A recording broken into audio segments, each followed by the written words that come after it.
ওকে আমার চোখের সামনে থেকে দূরে যেতে বল। ও যায়নি। আমার পরে যদি কিছু হয় তাহলে ও মা, ও মা গো।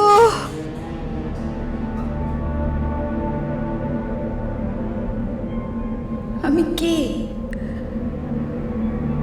কেন এ বাড়িতে এসে পড়লাম? কেন এই বাড়ির সবার সঙ্গে জড়িয়ে পড়লাম? মা তো ঠিকই বলেছে, এই বাড়িতে থাকার তো সত্যি আমার কোনো অধিকার নেই। মা গো,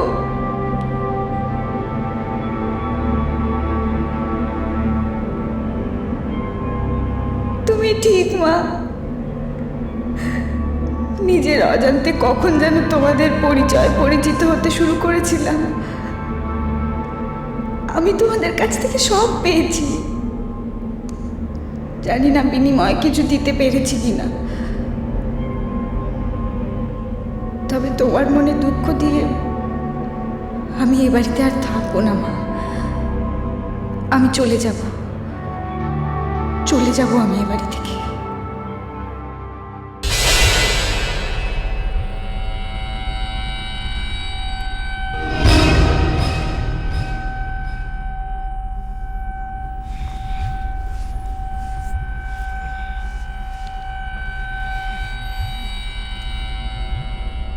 তুমি কি ভাবো বলো তো? বাড়ির সবাই ভুল আর তুমি ঠিক, তুমি একা ঠিক। এই যে গল্পটা তৈরি করেছো যে প্রসাদী ডাবের জল খেয়ে তোমার শরীরটা খারাপ হয়েছে, এটা আর কতদিন চলবে? কতদিন শাক দিয়ে মাছ ঢাকবে? শোনো অপূর্ব, আমার বিশ্বাস যে ওই ডাবের জলের মধ্যে নিশ্চয়ই কিছু মেশানো ছিল। সেদিন অফিস থেকে বাড়িতে ফেরার পর তোমার মা যে প্রশ্নগুলো আমাকে করছিলেন তাতেই তোমার সন্দেহটা হয়। শুনে রাখো, আমায় কিছু প্রশ্ন করার আগে নিজের মাকে গিয়ে প্রশ্নটা করো। ব্যাস ব্যাস ব্যাস, নিজের অন্যায়টা অন্যের কাঁধে চাপাবার চেষ্টা করো না। আচ্ছা শতরূপা, তুমি যদি এতই নির্দোষ হও তাহলে আমার কতগুলো সহজ প্রশ্নের উত্তর তুমি দিতে পারবে? বলো, পারবে? আমি তো কোনো অন্যায় করিনি, তাই জবাবদিহি করার ইচ্ছেটা আমার নেই। এই তোমার এই কথাটাই প্রমাণ করছে যে তুমি নির্দোষ নও। যদি নির্দোষ হতে তাহলে আমার প্রশ্নের তুমি উত্তর দিতে পারতে, বলো? সে সৎসাহস তোমার থাকা উচিত, কি তাই তো? ঠিক আছে, নিজেকে নির্দোষ প্রমাণ করার জন্য আমি তোমার প্রশ্নের উত্তর দেব। বলো, বলো কি জানতে চাইছো? কেন তোমার মনে এত এত সন্দেহ, এত অবিশ্বাস? বলো।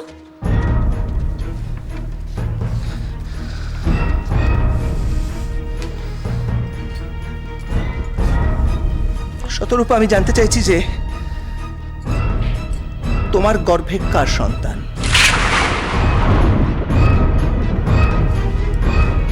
কি হল?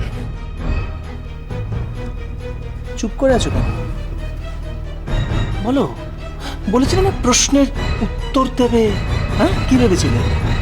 চুপি চুপি নার্সিং হোমে ভর্তি হয়ে যাবে আর চুপি চুপি রাতের অন্ধকারে পাপটাকে স্খলন করে চলে আসবে, তাই না? হ্যাঁ, এই জন্যে তোমার মনে এত সন্দেহ, এত অবিশ্বাস? হ্যাঁ, এই জন্য আমি বহুবার তোমাকে প্রশ্নটা করতে চেয়েছি, কিন্তু করিনি। আমার রুচিতে আটকেছে, আমার বিবেকে আটকেছে, আমার শিক্ষা আটকেছে। কিন্তু আজকে যখন তুমি নিজেকে নির্দোষ বলে প্রমাণ করার চেষ্টা করছো না, যে তুমি নির্দোষ, আহা কত নির্দোষ তুমি, সেই জন্য তোমাকে আমি প্রশ্নটা করলাম। আর দেখলাম কি আশ্চর্য, দেখো উত্তর তোমার জানা নেই, কারণ তুমি অন্যায় করেছো। উত্তর তোমার নেই, নেই, তাই না? জেনে রাখো, তোমার এই নোংরা প্রশ্নের উত্তর আমি দেব না, দেব না, দেব না।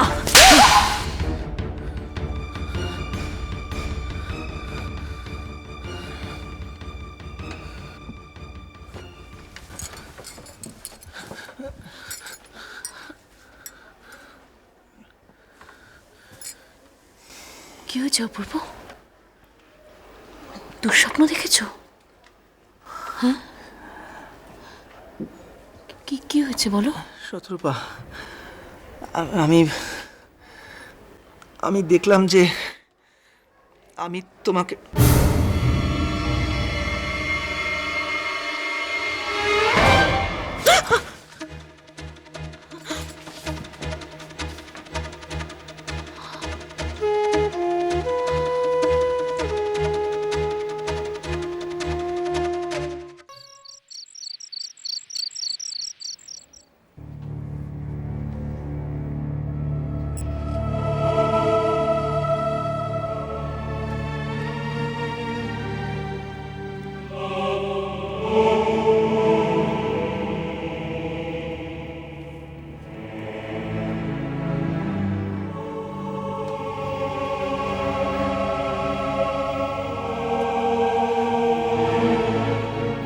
চলে যাচ্ছি মা,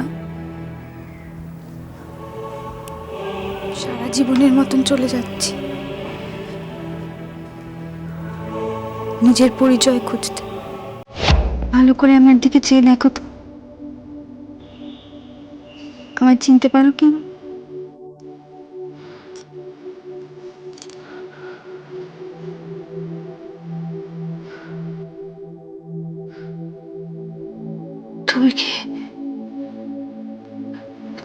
তুমি কি আমার রাধা?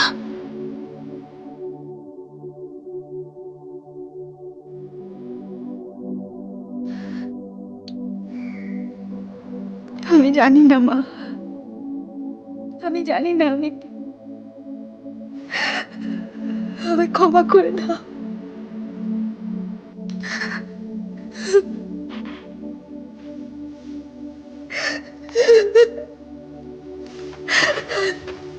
পরে কোথায় যাচ্ছিস?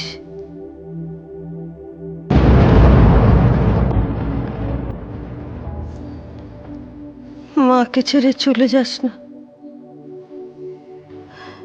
তুই চলে গেলে আমি যে বাঁচবো না, মরে যাব।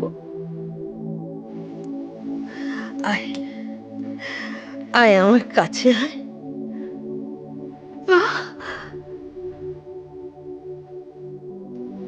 তুই আমায় কথা দে, আমাকে ছেড়ে কোনোদিন যাবি না। কথা দে। হ্যাঁ মা, আমি তোমায় কথা দিচ্ছি, কিন্তু মা তুমি ভালো করে ভেবে দেখো, তোমার কোনো ভুল হচ্ছে না তো? আমার পরীকে চিনতে আমি কখনো ভুল করি? তুই ফিরে এসেছিস, দেখবি আমার সব দুঃখ, কষ্ট, যন্ত্রণা সব কমে যাবে, আমার রোগ সেরে যাবে। তুমি এরকম করে বলো না মা, আমি তোমার কাছেই থাকবো, তোমার ছেড়ে কোথাও যাবো না। আমার আমার হাজার দুঃখ কষ্ট হলেও আমি আমি তোমার ছেড়ে কোথাও যাবো না, কোথাও যাবো না।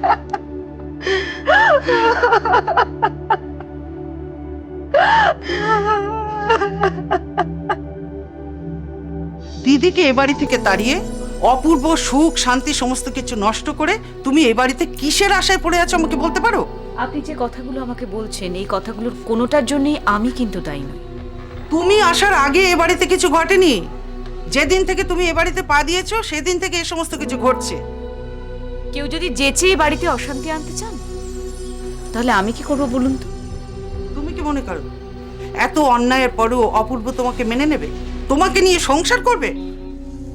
আশ্চর্য, অপূর্ব তো কোনোদিন আমাকে অস্বীকার করেনি, তাহলে আমাকে মেনে নেওয়ার প্রশ্নটাই তো অবান্তর। আর আপনি জিজ্ঞেস করলেন না আমি কোন অধিকারে কেন এই বাড়িতে রয়েছি? চিনিমাসি, আমি আমার নিজের অধিকার এই বাড়িতে রয়েছি। স্ত্রী হিসেবে অপূর্ব আমাকে যে অধিকার দিয়েছে সেই অধিকারে আমি রয়েছি। কারুর কথায় আমি সেই অধিকার ছেড়ে দিতে রাজি নই চিনিমাসি। বাহ, শরীরটা সুস্থ হয়ে বেশ কথা ফুটেছে দেখছি। সোজা কথা সোজাভাবে বলতেই যে আমি পছন্দ করি চিনিমাসি। আচ্ছা আপনি আমাকে একটা কথা বলুন তো, আপনি কেন নিজের সংসার ভেঙে বেরিয়ে এসেছেন? কেন থাকতে পারেন নিমেষ মশাইয়ের সঙ্গে? কেন তার কাছ থেকে সমস্ত সুখের উপকরণ আদায় করে নিয়ে আপনি একা রয়েছেন? শতরূপা, তুমি কিন্তু মাত্রা ছাড়িয়ে যাচ্ছ। মোটেই নয় চিনিমাসি, আমার দিকে আপনি যে অভিযোগের তীরগুলো ছুড়েছেন আমি তার জবাব দিচ্ছি মাত্র। একবার নিজেকে আমার জায়গায় বসিয়ে দেখুন, তাহলে আপনার সমস্ত প্রশ্নের উত্তর আপনি পেয়ে যাবেন। আর হ্যাঁ, আরেকটা কথা, আমি এই বাড়িতে রয়েছি, থাকবো। কারুর কথায় বা কারুর কটু মন্তব্যে এই বাড়ি থেকে কেউ আমাকে নাড়াতে পারবে না। আমাকে নিজের বাড়িতে পেয়ে তুমি অপমান করলে তো, এর প্রতিশোধ আমি নেবই। দেখেছেন চিনিমাসি, আপনার নিজের কথার মধ্যেই প্রমাণ রয়েছে যে এই বাড়িটা আমার। আচ্ছা আপনি যদি এত কিছু কথা বলার পরও স্বীকার করে নেন যে এই বাড়িটা আমার, তাহলে আমি কেন আমার বাড়ি ছেড়ে যাব বলুন তো?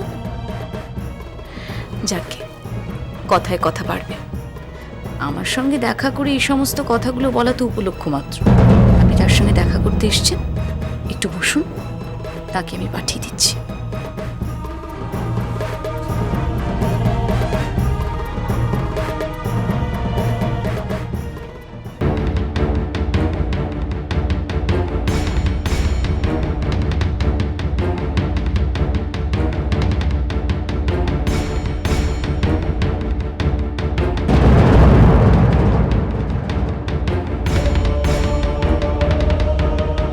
তোমার পাওয়া ওই মূর্তিটার সঙ্গে ছবির মূর্তিটা তো মিলে যাচ্ছে, পুলিশের সন্দেহ তো হবেই।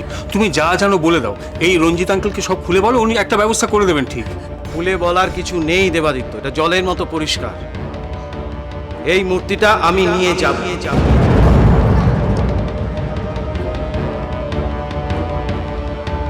এরা এতদিন এই বাড়িতে রইলো, এরা কেউ মূর্তির খবর জানলো না, আর তুমি কদিন এসে মূর্তির খবর জেনে গেলে? তোমার কাছে ইনফরমেশন ছিল। মূর্তিটা কাকে পাচার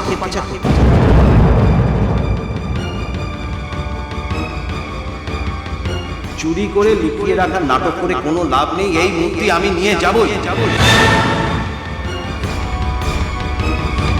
না, আমি আমি আমি আমি না।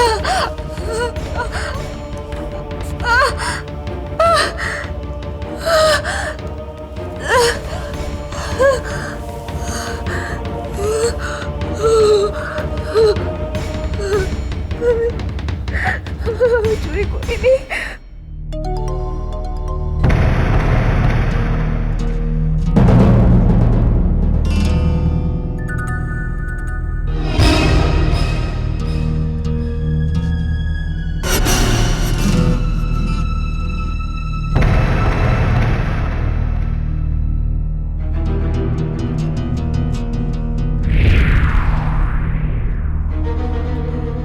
দেবাদিত্য, ইনি মিস্টার দাস।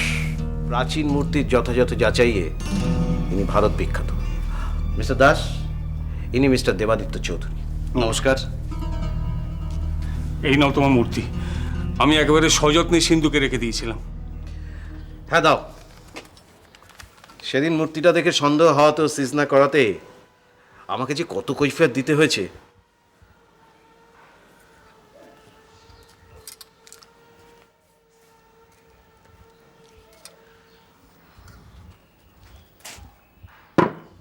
রঞ্জিত বাবু, ছবিটা একবার দেখি।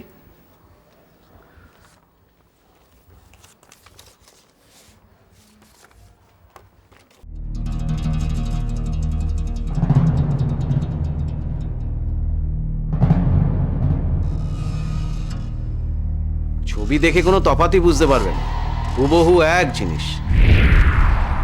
এই মূর্তিটা চোরাই হোক বা নাই হোক, সেটা আমাদের বাগানে কি করে পোঁতা হলো সেটাই তো রহস্য।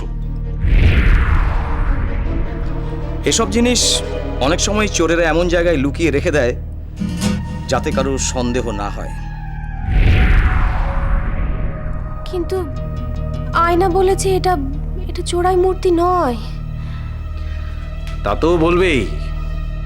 মিস্টার দাস যদি এটাকে আসল বলে প্রমাণ করতে পারেন, তাহলে আয়নার হাজতবাস কেউ আটকাতে পারবে না। আয়না আয়না আয়না আয়না আয়না, কি হয়েছে আয়না?